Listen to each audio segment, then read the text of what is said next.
Les 4 forces dans l'univers. Il y a certaines forces qui maintiennent ensemble la structure intéressante de l'atome que nous avons expliquée jusqu'ici.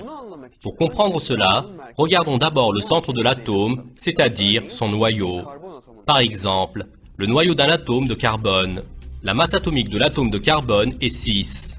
Ceci signifie que dans le noyau, il y a 6 protons. Seulement, il y a une situation intéressante.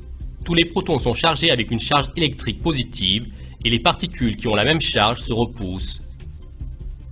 Très bien, comment se fait-il que les protons qui doivent se repousser les uns les autres restent ensemble?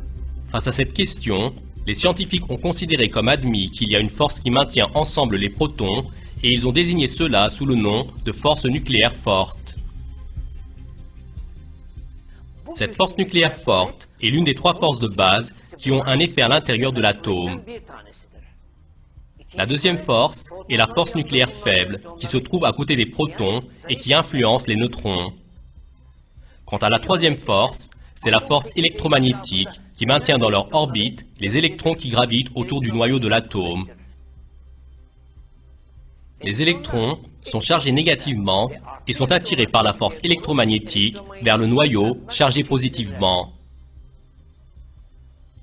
La force centrifuge qu'ils obtiennent en gravitant équilibre la force électromagnétique et ainsi, ils restent constamment dans l'orbite. En plus de ces 3 forces de base, lesquelles sont seules à agir sur l'atome, il y a encore une 4e force qui agit sur l'ensemble de l'univers, et celle-ci est la force de pesanteur. Les connaissances que nous avons expliquées jusqu'à maintenant se trouvent dans pratiquement tous les livres de physique. Seulement, il y a une réalité très importante dont on ne parle pas la plupart du temps. Les intensités de ces 4 forces de base dans l'univers sont très différentes les unes des autres, et cette différence repose sur un équilibre très fin. Par exemple, la force nucléaire forte est 1 milliard de fois plus grande que la force de pesanteur.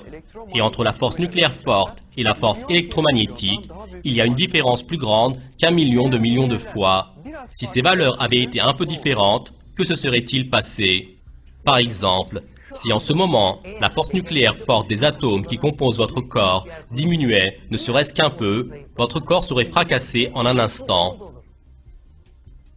Pour cela, même une variation de 1 millième serait largement suffisante. Mais les atomes qui composent votre corps et les autres matières restent stables en permanence grâce à l'équilibre sensible des 4 forces de base. Cette sensibilité dans la valeur des 4 forces de base a extrêmement étonné les scientifiques. Le célèbre astrophysicien Paul Davies, qui est l'un de ceux-ci, a fait ce commentaire. Si des valeurs numériques un peu plus différentes avaient été choisies, l'univers aurait été un endroit bien plus différent, et dans une grande probabilité, nous n'aurions pas été là pour le voir. Plus l'être humain fait des recherches sur la cosmologie, plus le caractère extraordinaire se précise. Ces découvertes concernant le commencement de l'univers montrent que l'univers fut ordonné avec une sensibilité suscitant l'admiration. Le fait que l'univers soit organisé avec une sensibilité suscitant l'admiration, cela veut dire qu'il fut créé. Quant à un autre aspect de cette réalité qui attire l'attention, il apparaît dans l'explication des notions utilisées.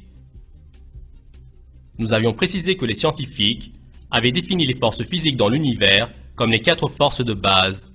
Toujours est-il que cette définition n'explique pas pourquoi de telles forces existent et pourquoi elles sont très équilibrées.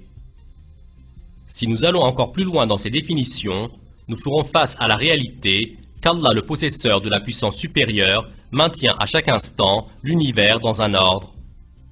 Cette vérité à laquelle est parvenue la physique moderne n'est en fait rien d'autre que la découverte d'un secret communiqué dans le Coran il y a de cela 1400 ans.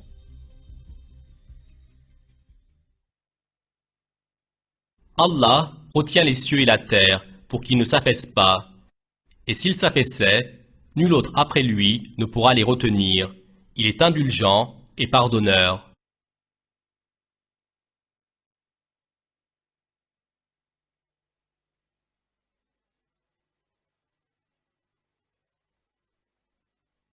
Si vous avez aimé cette vidéo, merci de liker, partager, commenter et surtout